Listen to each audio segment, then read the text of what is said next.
பெற்றோர் பிள்ளைகள் உறவு மேம்பட வேண்டி செய்யும் ஜெபம். ஹல்லேலூயா. ஆண்டவரே, உம்மை ஸ்தோத்திரிக்கிறோம் அப்பா. எங்கள் பரலோக தகப்பனே, எங்கள் குடும்பங்களை உம்முடைய கரத்துக்குள் பிதா, குமாரன், பரிசுத்த ஆவியாகிய திரியேக தேவன் ஆசீர்வதிக்கும்படியாய் ஜெபிக்கிறோம். ஆண்டவரே, பெற்றோர் பிள்ளைகளிடையே ஒரு மனதின் ஆவியை நீங்க கட்டளையிடுவீராக. ஆண்டவரே, சமாதானத்தை நீங்க கட்டளையிடும்படியாய் ஜெபிக்கிறோம். ஒருவருக்கொருவர் நேசிக்கத்தக்க இருதயங்களை, விட்டு கொடுக்கத்தக்க இருதயங்களை நீங்க கட்டளையிடுவீராக.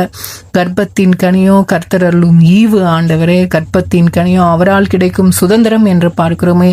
நீர் கொடுத்த பிள்ளைகளுக்காக ஆண்டவரே உமக்கு நன்றி செலுத்துகிறோம். ஆண்டவரே அப்பா, ஒருவருக்கொருவர் ஆண்டவரை விட்டு கொடுக்கத்தக்க இருதயத்தை கர்த்தர் கட்டளையிடுவீராக. பிள்ளைகளுக்குள் இருக்கிற கோபங்கள், கசப்புகள், ஆண்டவரே மன்னிக்கிற இருதயத்தை நீங்க கட்டளையிடுவீராக. ஆண்டவரே, குடும்பங்களுக்குள் ஆண்டவரே ஒரு மனதின் ஆவை நீங்க கட்டளையிடுங்க. பெற்றோர் பிள்ளைகளிடையே உம்முடைய சமாதானத்தை கட்டளையிடுவீராக. இதோ என்னுடைய சமாதானத்தை வைத்து போகிறேன் என்று சொன்னீரே ஆண்டவரே.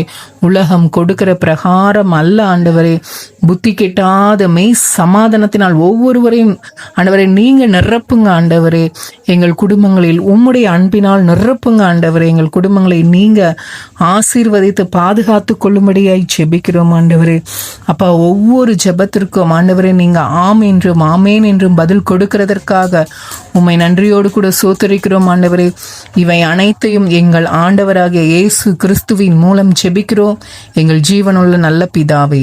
ஆமீன்.